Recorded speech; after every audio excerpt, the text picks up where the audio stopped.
बच्चों, आज आप लोग को मैं व्यंजन वर्ण के विषय के बारे में बताने जा रही हूँ।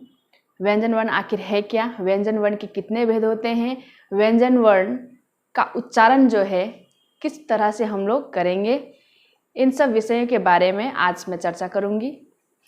चलिए हम लोग पॉइंट पर आते हैं। व्यंजन वर्ण आखिर है क्या?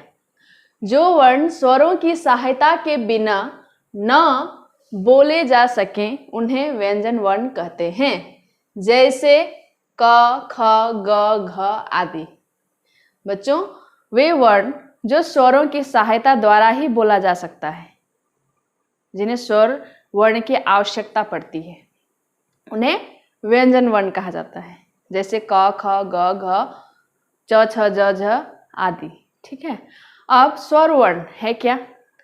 स्वर वर्ण के विषय में बच्चों मैंने अगले वीडियो पर चर्चा किया था, और वो वीडियो जो है आप लोग को मेरे डिस्क्रिप्शन बॉक्स पर लिंक जो है मिल जाएगा, आप लोग देख लीजिएगा। ठीक है। स्वर वर्ण जहाँ हर्षा दुर्गा हर्षी दुर्गी को कहा जाता है, और व्यंजन वर्ण जो है स्वर वर्ण के बिना इनका कोई अस्तित्व नहीं है। क, उदाहरण के रूप में क, जब क वर्ण बोलेंगे तो उसमें ध्यान से सुनिएगा।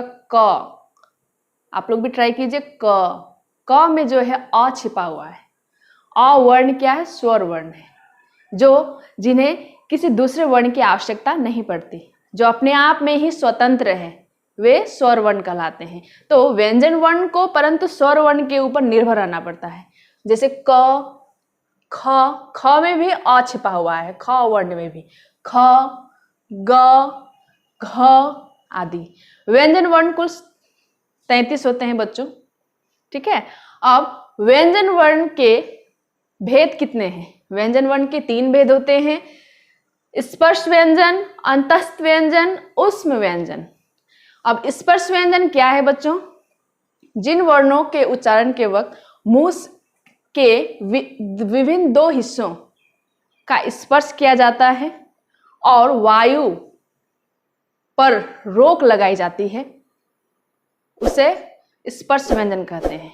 मतलब जिन वर्णों के उच्चारण करते समय मुख के भीतर के 2 हिस्सों को स्पर्श करते हुए वायु पर रोक लगाते हुए जिस वर्ण का उच्चारण होता है वह स्पर्श व्यंजन कहलाता है।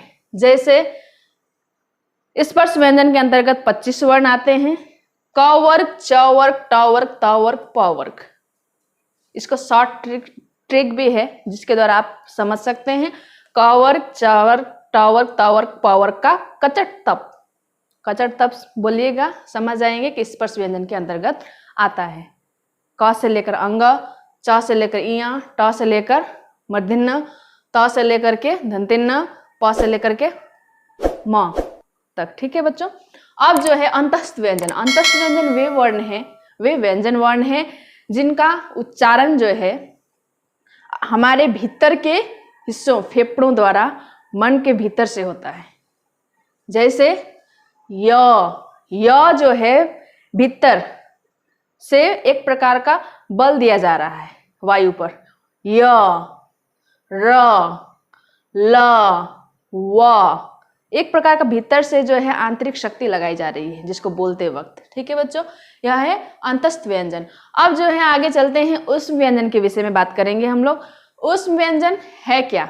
ऊष्म व्यंजन वे व्यंजन वर्ण हैं जिनके उच्चारण के वक्त एक प्रकार की गर्म वायु जो है निकलती है।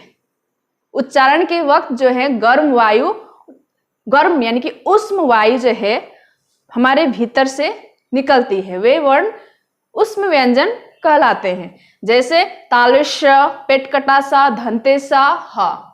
ठीक है बच्चों, आप लोग समझ गए व्यंजन वर्ण किसे कहते हैं, व्यंजन वर्ण के कितने भेद होते हैं, और उस भेद में जो है कौन कौन से हैं: स्पर्श व्यंजन, अंतस्थ व्यंजन, ऊष्म व्यंजन। इस स्पर्श व्यंजन के अंतर्गत कौन कौन से वर्ण आते हैं, अंतस्थ व्यंजन के अंतर्गत कौन से वर्ण आते हैं, और ऊष्म व्यंजन के अंतर्गत कौन से वर्ण आते हैं। ठीक है बच्चों।